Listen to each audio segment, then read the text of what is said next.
Okay. All right. Hello. Good afternoon, everyone. Uh, Welcome to another sharing of Vedanta. Let's start with a small chant.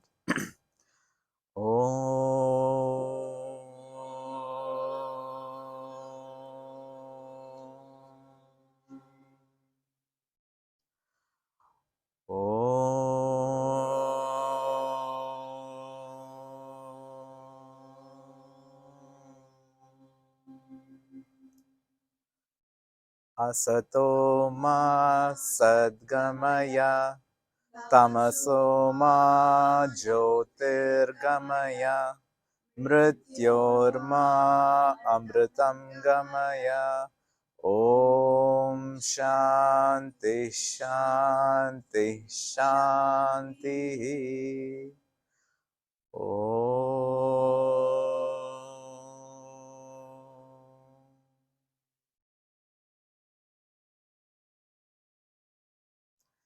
All right. So today we'll continue from where we left off last month.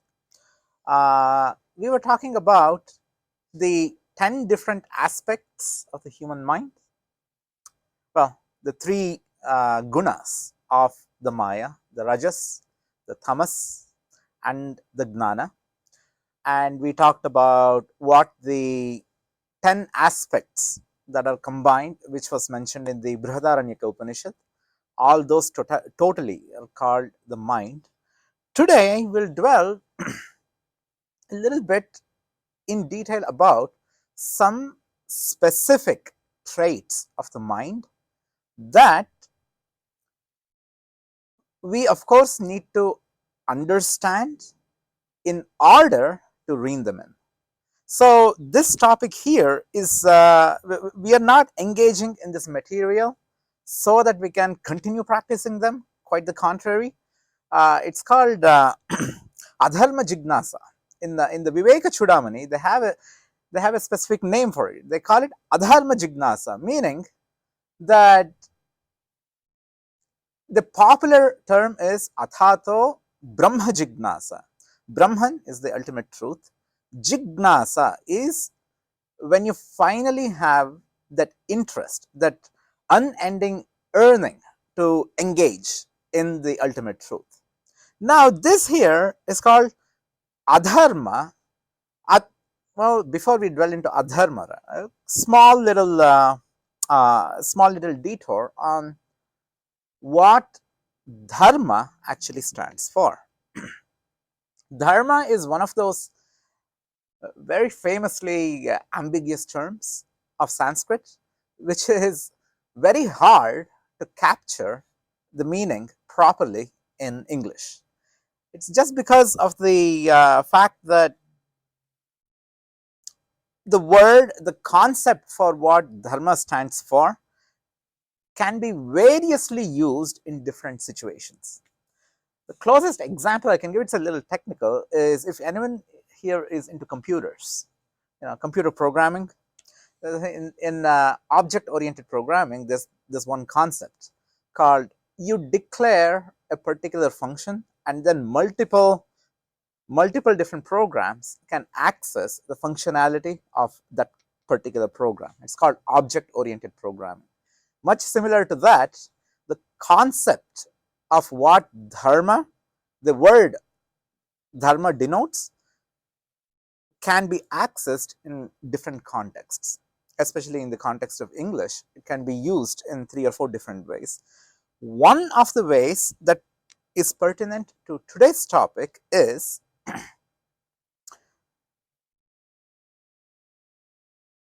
the natural, not even proclivity, the natural capacity of something. For example, when you look at a cat meows, right? Leela was somewhere around here. I could have done a live demonstration, but anyway, so a cat meows, right, or a dog barks. So variously in Sanskrit, you can say that's the dharma. The dharma of a cat is to meow. A dharma of the dog is to bark. So, in that instance, dharma means what a being does naturally. It is the natural continuation of that being, dharma. That is one understanding of dharma. Adharma, is the negation.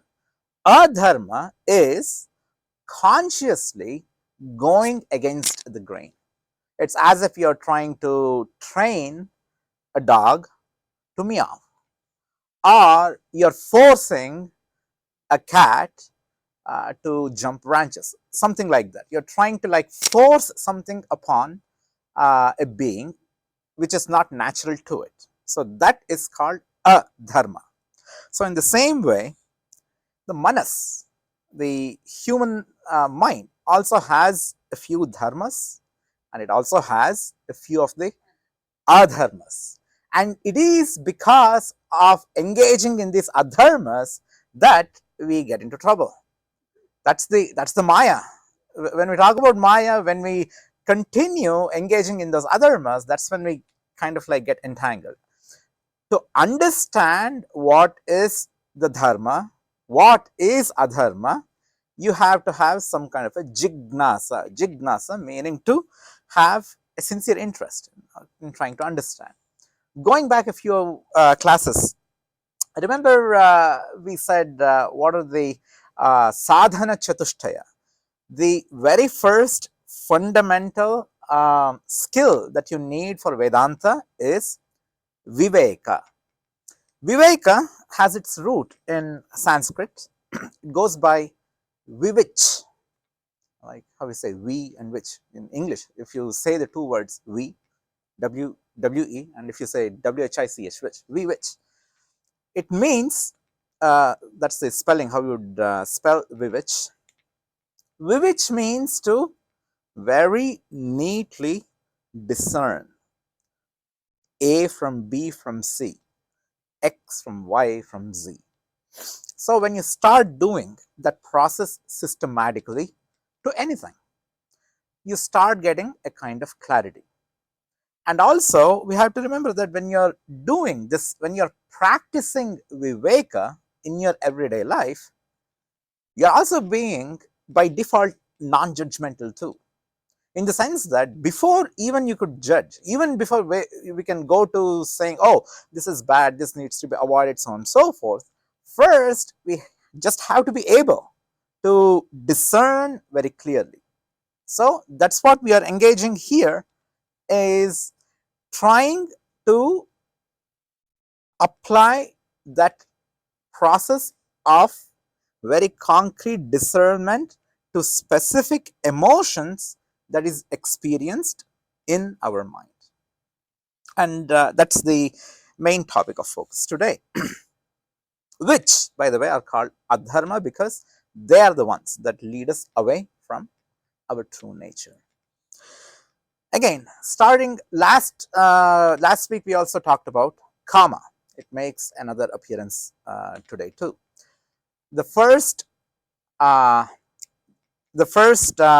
negative aspect of the mind, not that we all have to be keenly aware of, is kama.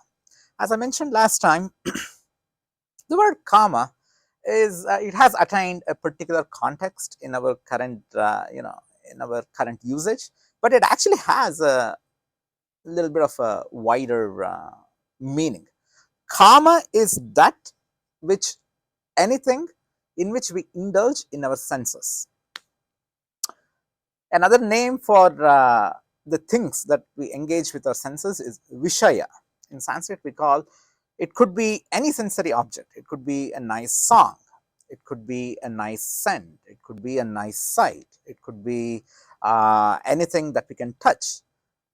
Any sensory experience that we get is called a vishaya. And kama is basically to desire having a sensory experience. That's about it. It's like, oh, I want to taste something nice. I want to look at something pretty, or I want to avoid something that's not so pretty. I want to smell something good, or I want to avoid something that's not pleasant. That's karma. And again, why it is seen as a distraction is because, as we discussed even in the last class, what happens when we get that seed of desire in our minds? It propels us into action. We engage on that seed of desire, and then once we start that quest, it's like we get more and more and more entangled with the Maya.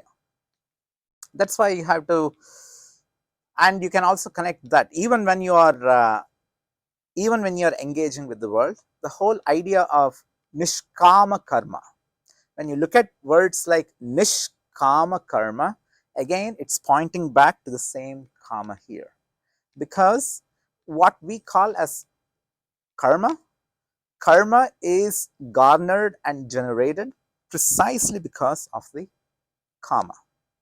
The moment we have that seed desire in our subconscious, that's what gets stored as a sanskara.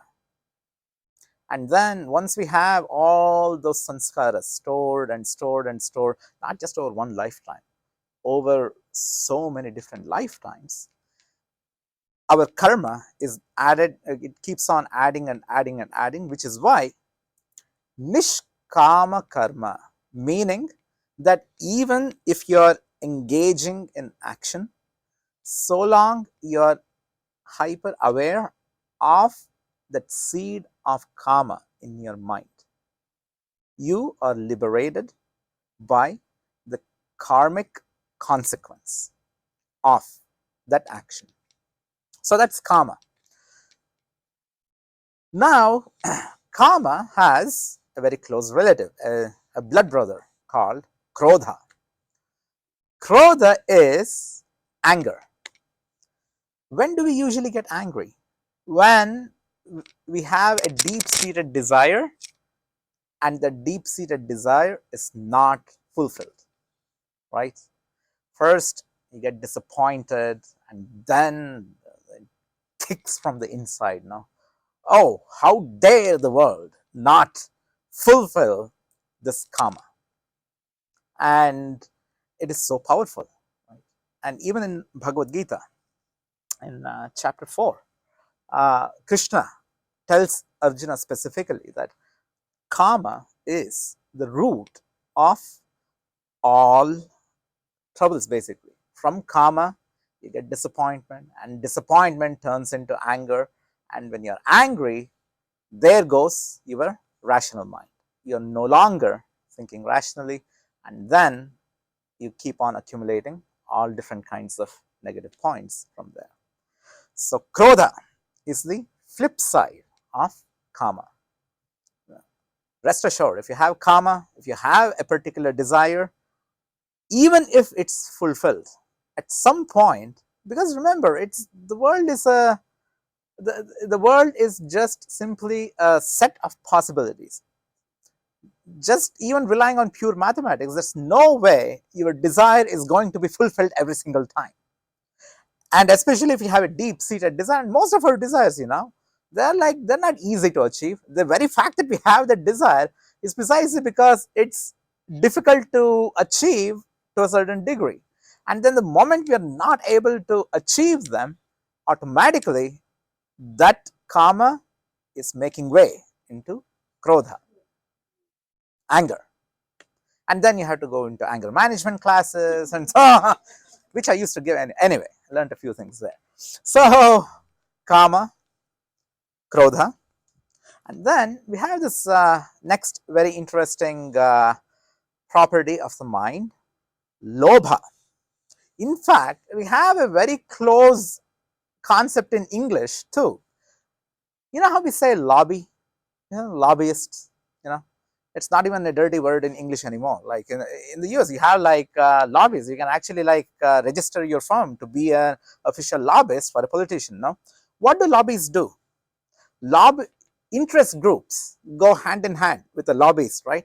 These lobbyists are there. There's pharma lobby, IT lobby, and then you have insurance. Exactly, those are the biggest ones. Yes. So all these lobbies, what are they doing? They're lobbying for their interest, right? The concept of lobha is exactly that. Lobha means to retain what you have. Like you are sitting on a pool of money, so even if you are sitting on a puddle of money, some people don't have a lot of money, but even if you don't have a lot of money, if you're sitting on it and putting in all conscious effort to like make sure that you're retaining it and the money doesn't flow outward, that is lobha, which is very, closely related to lobbying. You're lobhing for your own self. That's the lobha. That's one aspect of the mind. That's the third aspect, the third adharma. By the way, there's also a different adjective that goes for all these different things that I'm spelling out. We have done kama so far, krodha, lobha. There are 10 different ones. All these collectively are called ghora dharmas. Ghora. See, dharma is, as we mentioned, a natural way of being, of a being, a continuation of being, right? Ghora means that which needs to be avoided, that which has a deep negative impact on the being. Ghora, that's the Sanskrit word. So these 10 aspects are actually listed as ghora dharmas, ghora rajasika dharmas, ghora dharmas of the rajasic aspect of the mind. And after the lobha, we have something called dambaha. Dambaha. This is an interesting one. This is an ostentatious display of your own virtuosity. Meaning, this is said specifically in the context of quote unquote dharmic or like how we do religious practices. So back in the Vedic times, right? There's a beautiful, in fact, there's a beautiful verse by Shankaracharya. He goes, once Shankaracharya was passing through Kashi and he saw a priest repeating the mantras of the Sanskrit. It's called Dhukrinkarane. Bhajagovindam, Bhajagovindam, Bhajagovindam Mudhamate. Samprapte Sannihite Kale Nahi Nahi Rakshati Dhukrinkarane. Meaning that he saw this priest who was very piously, like, taking a bath in the Ganges and saying this mantra out loud, just to ensure. Well, back in the days they did not have good PA systems like this, so if you had to make sure that people around you should hear what you're doing, you naturally like spelt it out loud. So that's what this person was doing. And then Shankaracharya, who's also written this particular these things, he goes, nahi nahi rakshati dhukring karane, meaning that you could practice all these external practices as loudly as you can, but when time comes, when your final moment has come, unless you have even a small bit of sincere practice in you, none of these ostentatious displays are going to be of any use. And then that ostentatious display, like to exaggerate what we do, the little good that we do in life, and we exaggerate it tenfold, that is called dambha. Now, not even just in a religious sense, we see that routinely in our society. Who was that congressperson from Long Island who got into a lot of DeSantis. So yeah, something like that. What did he do? He did, maybe he helped like what, 10, 15 puppies, but he's like, oh, I helped 1,000 puppies get well. That is exactly what is called dambha, meaning to upscale. You know what you have done, how much. You know how much you have done. but to publicize, oh, I did 10 times this, I did 15 times that, consciously doing that. It's called dambaha, and that's another ghora dharma that needs to be kept at a distance. The next one is called abhyasuya. Abhyasuya is plain and simple jealousy. So and then see how all of these are very closely and deeply related to kama. It is because of kama that all these other different aspects emanate from the mind. Krodha happens because we have a deep-seated desire to have something. Lobha happens because you don't want to give up what you have amassed. And then dambaha happens because you want to garner more. You want others to also know that you have this particular desire. And abhyasuya is jealousy. When you see someone doing something or having something or in possession of something, especially what you are after, and then you have that feeling build inside you, it's almost like a burning, a little burning that you can feel. I'll be honest, I have felt it in the past, even now. Sometimes I feel. The key thing is we have to become conscious of those feelings even as we are feeling it. That's the hard part. The whole point of viveka is to apply these things in our real lives in real time. So the next time, and another key thing to remember here is all these practices, right? We have to make sure that we are not testing it, that we are not applying it to other people.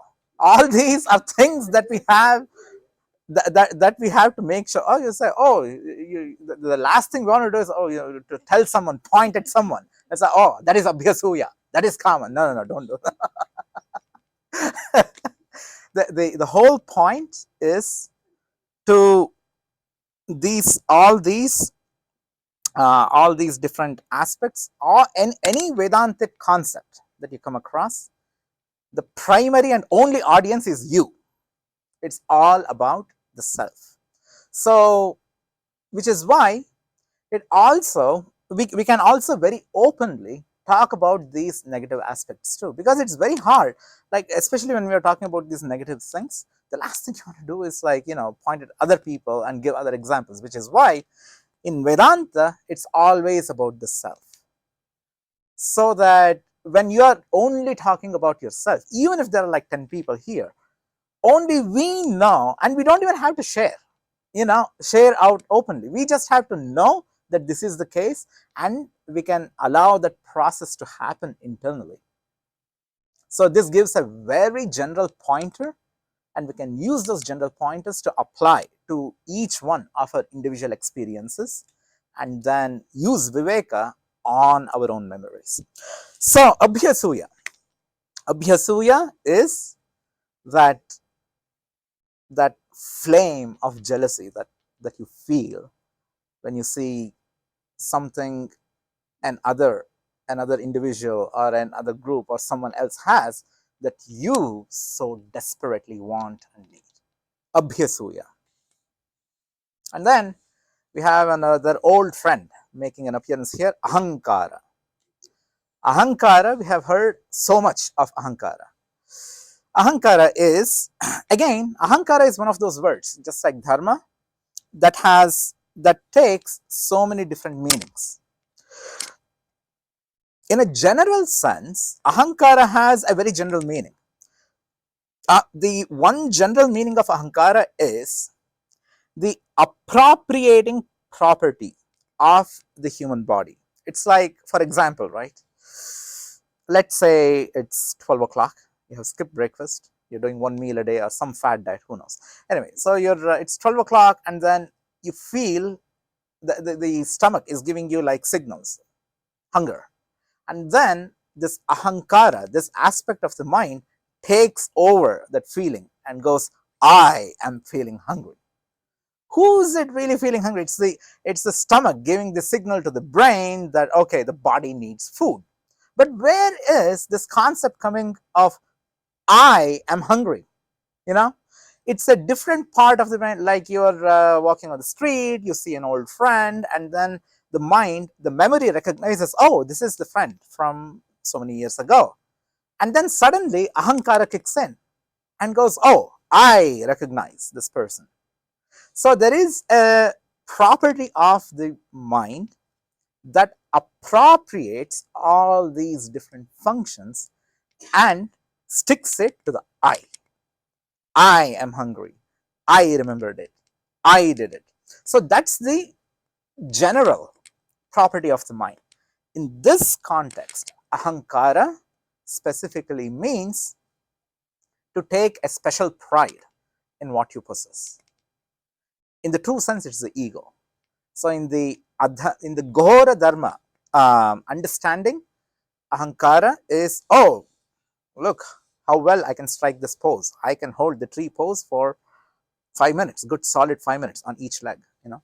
And then internally, the minute you take pride, the minute you feel, oh, I meditate so well, you know, I feel so peaceful about myself. Oh, look at my friend, he's not there yet, now he's catching up, you know. So things of that nature. Ahankara is that egoistic aspect of the mind which makes the self feel internally superior.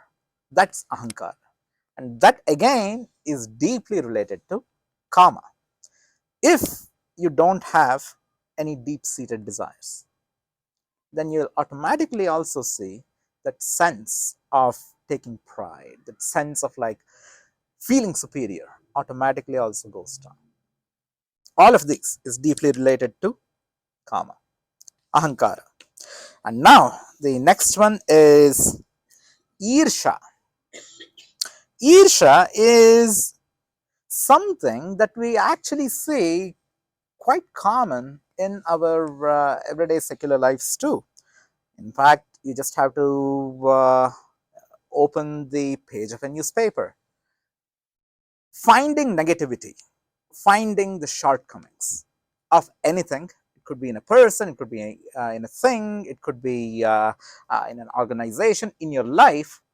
Finding any kind of a shortcoming and harping on it again and again and dwelling on the shortcomings. That specific aspect is called Irsha. And think of what happens when we are doing that over and over again. Think of how much energy that we have to expend in pointing out the negativity, in pointing out the shortcoming. And the moment we do that, it's like it never stops. Because it is, in fact, it is after all the Maya, you know, it is full of shortcomings. Everything is full of shortcomings in our lives. And then the moment you get into that loop, it's kind of like an infinite loop. You're at it again and again and again and again. And before you know, you're drained of energy. And the fact that, and it's extremely hard to snap out of the habit too, unless you're hyper conscious again, which is why Viveka becomes such a central tenet of any Vedantic endeavor. You have to make sure that it's like Somerset Maugham has a beautiful, he's written a beautiful novel, On the Razor's Edge. So it's actually, there's a lot of Vedantic concepts in that novel too. It's really like walking on the tip of a sword. We would think that Vedantic inquiry is, of course, the inquiry part is easy, but the practice part of it, when you become hyper aware of all these idiosyncrasies of your mind, and then you start to like making even the smallest effort to rein them in. Yoga chitta vritti nirodha, right?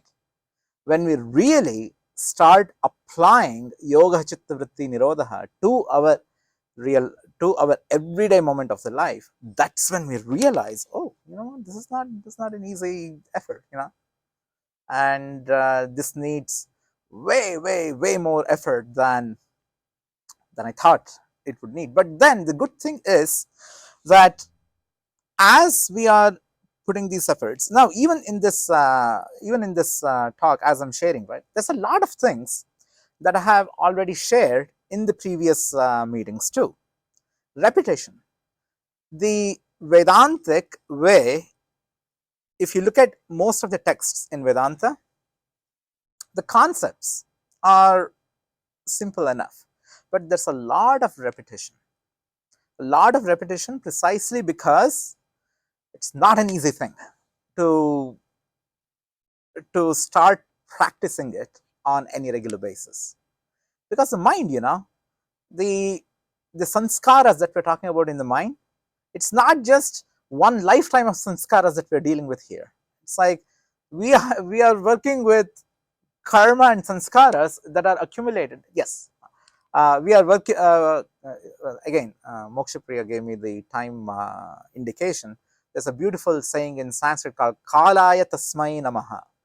Time to thee I bow. We all have to bow to time at some point. But yes, so very quickly, Isha is that habit of nitpicking. Two more and we'll end. We have Matsara. Matsarya. Now this Matsarya is unending resentment. Unending resentment is what is called Matsarya. Oh, I cannot stand that person. Oh, I cannot stand the dish. Oh, the tea was horrible. Oh, I'm not going into that cafe ever again. Ever. And then every single time you pass that cafe, oh, that one time I had this terrible tea. That, you know, even as you're like, doing those things, just think of the way you make your the way you make your face and the way it affects your mind. All of that is what is called matsarya. And think of how much energy that matsarya drains, and the fact that every single time you do, it's done subconsciously. The fact that we have to direct our attention to the fact that, oh, I'm doing that again, and then viveka kicks in. So these are the 10 ghora dharmas of the rajasic aspect of the mind. And again, as I said, this we don't have to dwell too much upon. These we discussed only because we need to be aware in our everyday lives, because the more aware we are, as we see in the MTA, you see something, you say something, you you see these, you say to yourself, just don't call MTA, oh, I saw Matsarya here. No, don't do that. Just report it to your own self. So with that, we shall continue in our next lecture. Yes.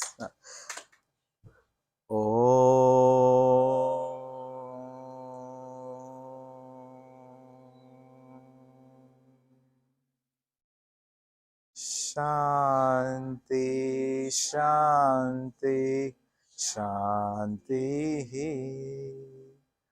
Oh.